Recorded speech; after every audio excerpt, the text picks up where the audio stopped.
People can say a good thing means to be materially prosperous, to have good health, to have harmonious interpersonal relationships, to have a peaceful mind. And a bad thing is the reverse. If that is the definition of a good thing, in that case, good things are not happening to anyone. Bad things are happening to everyone, whether they are good people or bad people. Just like in a jail, everybody is miserable. Have any of you been to a jail? I've been many times. Not to get admitted to give lectures. When I first took to this profession of preaching, in the beginning years, the first time I went to jail, there was a jailer who was attending my lectures, and he said, "Swamiji, you have to come to jail." So I said, "All right, if you are inviting me." And that was my first experience. It was a district jail, and he put me in front of these 30 prisoners. All of them were morose and their eyes were down. They were either miserable or embarrassed or whatever. And I didn't know what to say to them. Spontaneously, I blurted out, "Are you people unhappy?" So they all in unison, "Yes, we are unhappy."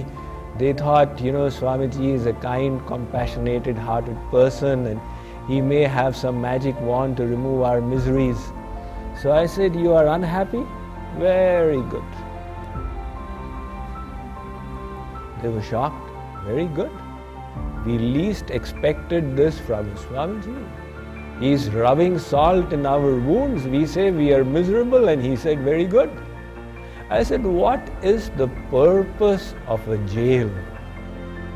The purpose is exactly this, that you be miserable.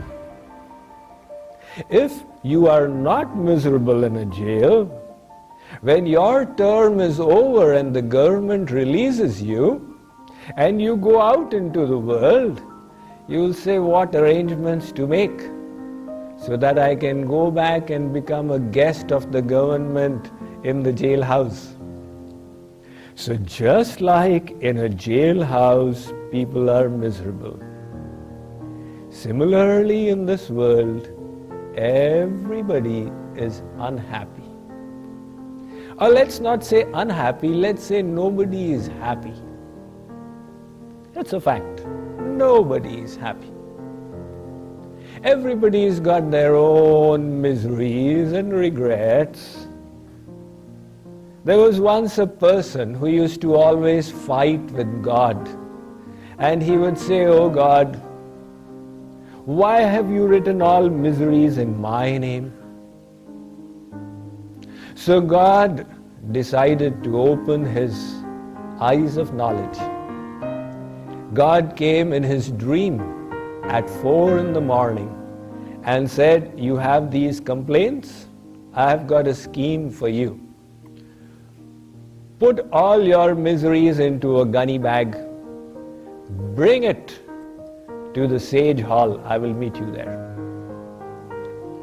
This person woke up from his dream and he said, "What a vivid dream this was." It was not like the other dreams. It was as if God himself was speaking to me. So he decided to follow the instructions. He put all his miseries into a bag and he walked out of his house. It was still dark, 4:30. He found his neighbors also walking out with one bag. He said, "What? Did they all get the same dream that I got? Did God give us all the same dream at the same time? That means they are also miserable. I thought they are very happy by the size of their car and the grandeur of their house and the fashion of their dresses, but they also have their misery bag. And their bag seems to be even bigger than mine. I wonder what's in their bag." So everybody reached the designated place. They poured into the hall. God started speaking. He said, there are these nails driven into the walls. Hang your bags from the nails and stand by the side of your bag. And look at the other bags. Select the bag that catches your fancy. The lights will go off for 10 minutes. In those 10 minutes, you are free to do an exchange. The bag that you have selected, you can go and stand by the side of that bag. When the lights come on, whoever is standing by the side of whichever bag can just pick it up and go away. It will be an exchange. The lights went off. After 10 minutes, the lights came back. It was found that each person was standing by the side of his or her own bag. Each person said, let's play it safe. At least I know what is in my bag. My sugar count is a little high and my son quarrels a little with me, but then who knows what is in the other's bag? Whether he's got swine flu, H1N1 virus, or what does he have? So each person picked up their own bag and walked away. And the misunderstanding they had that I am unhappy, everybody else is happy, was dispelled. That nobody is happy in this world. And why? This world is actually like the jailhouse of God. This is the material realm. This is for souls like us who have turned our backs to Him. So those who have chosen not to surrender to God, who have desired to have their own way, it is for us souls that this world exists. And here, if we did become happy, there would be no need for God. But this unhappiness, this discontent of the soul from within, forces us to keep searching for the true happiness. And this search over a continuum of lifetimes brings us finally to the feet of God. So if we are in this jailhouse of God, the material realm, we spiritual souls, that means we are not tremendously good people.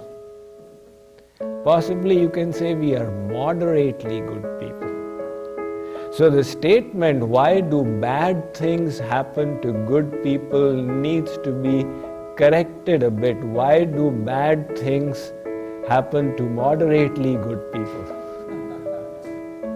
So these things happen to make us even better. If we remained attached to material things, we would never have hankered, yearned for spiritual joys. But when we do not find satisfaction in these things, it makes us look for higher pleasures and deeper satisfactions. A mother does the same. The mother wishes to feed her child, but the child is so engrossed in the toys that the child is not interested in the mother or the mother's milk. So the mother quietly has the toy snatched away.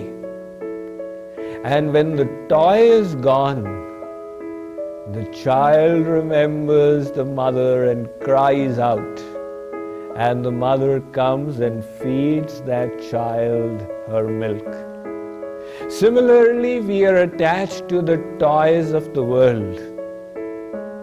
The toys of the senses, things to touch, things to taste, things to smell, things to see, things to hear.